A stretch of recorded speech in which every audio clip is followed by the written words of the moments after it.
a gente tem aqui a Elza, já bem novinha, assim, esse rostinho dela, já eu não diria no começo da carreira, mas bem lá atrás, né? A gente tá falando aí de Bossa Nova, então a gente tá falando da época de 60, mais ou menos. E a Elza, ela fez um álbum, um disco, que chama A Bossa Negra. Não sei se todos aqui conhecem, mas é um álbum que foi muito importante para a Bossa Nova, no contexto Bossa Nova voltado para pessoas negras, né? Não foi um álbum que foi muito difundido em relação à indústria fonográfica em si, né? Não é um álbum que é muito famoso e não é muito famoso propositalmente. Então, por isso que muitos de nós acabam não conhecendo esse álbum, porque tem toda uma estratégia de apagamento também de muitos conteúdos que as pessoas, principalmente a população negra, periférica, a população que vive à margem, produz, e isso é muito proposital, né? Então a gente tem a história da Elza Soares, que é uma história de luta, de resistência, né? Uma mulher negra que era muito pobre, vivia numa zona periférica, e ela chegou a ter episódios da vida dela, tipo, de passar fome. Ela perdeu filhos pela fome, né? Então ela sempre, em muitas entrevistas que ela dá, ela fala que o planeta que ela viveu, né, que é o planeta que ela dá o nome de planeta fome. Então, tipo, sempre teve uma realidade muito, muito difícil, muito complexa, e que ela foi um talento que foi revelado num programa de talentos, onde, quando ela se apresentou, tipo, caçoaram dela, né, das vestimentas que ela tava, da aparência dela, mas quando ela abriu a boca para cantar, foi exímia, né, foi excelente. Então, a Elza, ela passa por muitos processos, assim, onde ela tem que lutar muito para ter esse lugar, né, ativo enquanto artista, enquanto cantora, porque sempre quando olhavam para ela, falavam dessa mulher, né, que é pobre, que vem de um lugar onde passa fome, de um lugar onde não tem acesso, onde não tem recurso, né?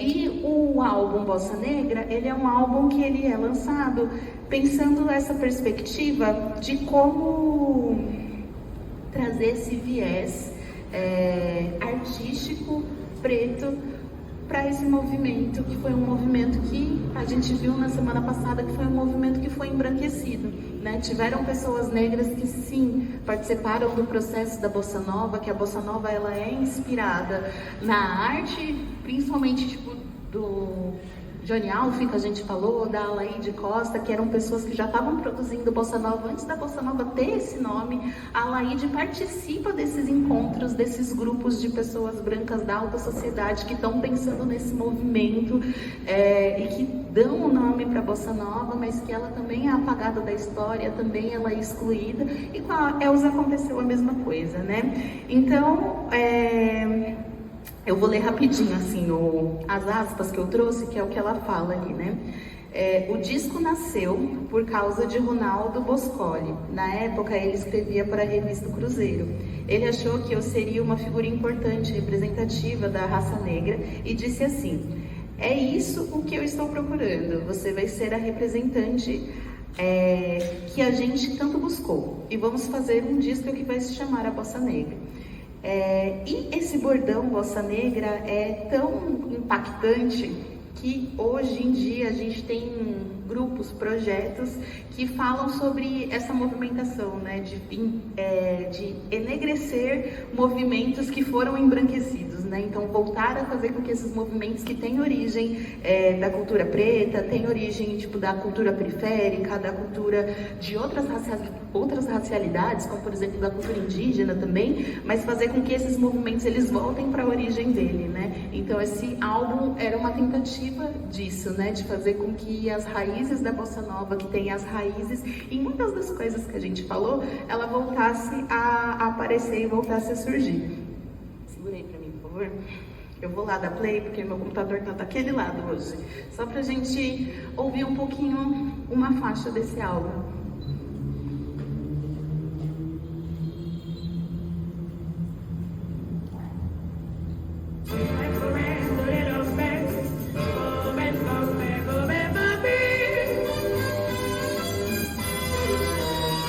Ai, meu Deus,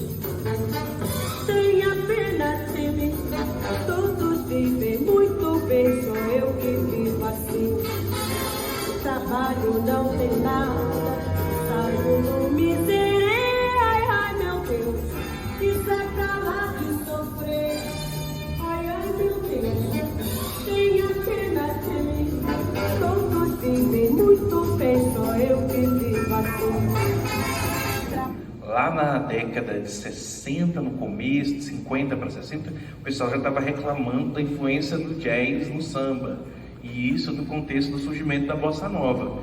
E de fato, por causa do cinema, a própria Carmen Miranda ajudou isso.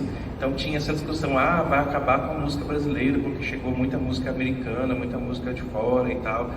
E a galera sempre dá um jeito de reinventar as coisas. Nessa época, o negócio vem com uma outra força, porque aí a gente já está falando do disco, da disco music, a gente já está falando da música pop, já está falando de uma indústria que é multibilionária. E que também é mais eletronizada, de certa forma, né? Tem essa característica das coisas serem muito tecnológicas, né? Então isso acaba indo um pouco na contramão do que é o samba tocado por vários músicos, instrumentistas acústicos, uma coisa mais acústica, mais feita ali, abre uma margem maior para o improviso.